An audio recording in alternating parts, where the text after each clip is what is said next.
Tak, ja vás tu tam nové videa, kde si dneska môžeme si ukázať rozvázač. Dával som vám anketu na Instagram, takže môžeme si to ešte teda ukázať, hej. Takže ukážeme si, aké tu mám miestiče, ukážeme si aj vnútro a ukážeme si, ako to tu mám všetko spravené a ktorý kábel ide kam.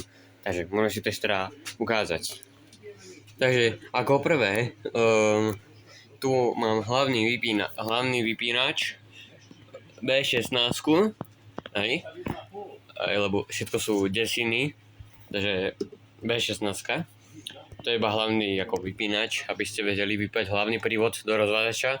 Mám to aj na nulu, aj na fázu, proste nulu mám vypojenú pre istotu, lebo tu na tento náš rozvázačík druhý, o tom nebude video, lebo to už tu ako bolo. Sú hlavné rozvody teda, hej, to je hlavný prívod, si potom ešte ukážeme. No takže je to na fázu aj na nulu, takže to keď zhodíte, tak nič nesvieti, hej.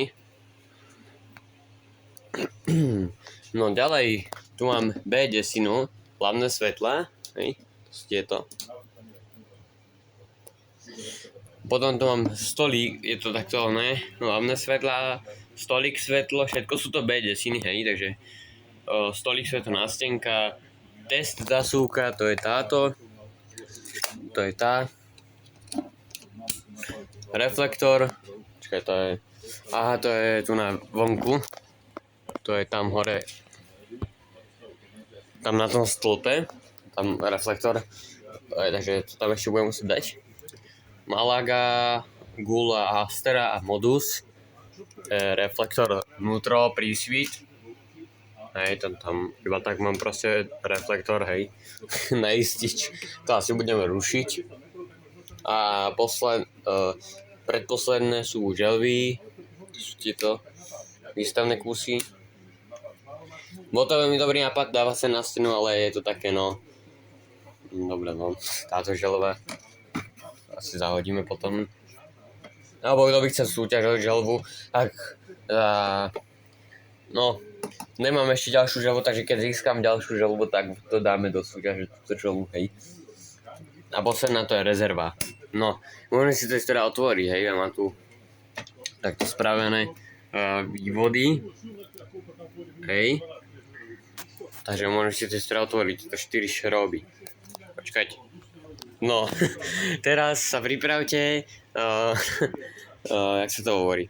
Všetci revizáci, čo robíte revízie rozvázačov, hej, prepnite toto video.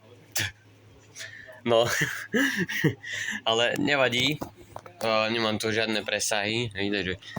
No, tu vidíme čiernu nulovú lištu, kde sú nulové vodiče popripájané.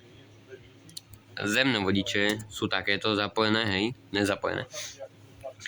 Takže takto vyzerajú nulové vodiče, táto lišta je na nulové vodiče, hej. Tu máme jednotlivé fázy, takže tu sú všetko svietidlá, nie okruhy, ale svietidlo proste, hej.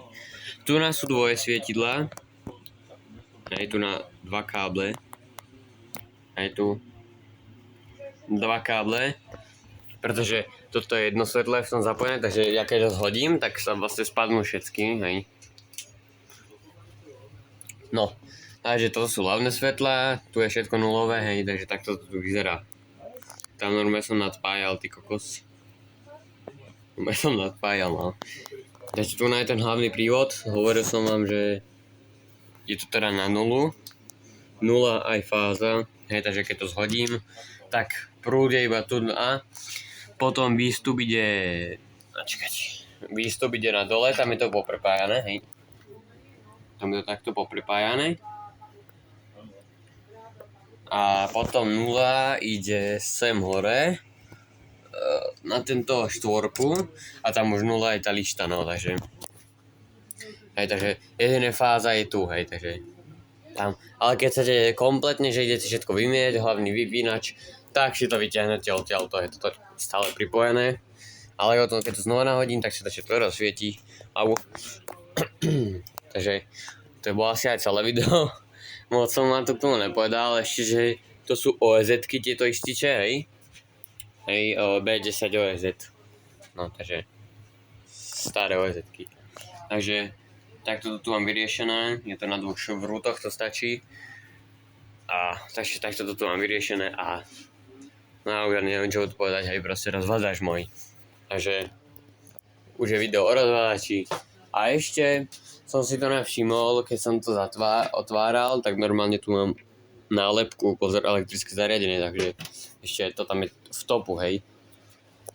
Takže to bolo asi celé video o tomto rozvádzači. Napíšte mi do komentárov, či by ste chceli vidieť niečo ešte ďalej, na niečo som zabudol. Kľudne mi to napíšte do komentárov, ak som na niečo zabudol, ja vám natočím short o tom, hej, ako proste tam je zapojené, alebo tak. Alebo môžete nejaké tipy na zlepšenie, hej. Určite lepšie ako minulý rozvádzač, ktorý tu bol, toto je 100-krát krajšie. Takže zatiaľ čau.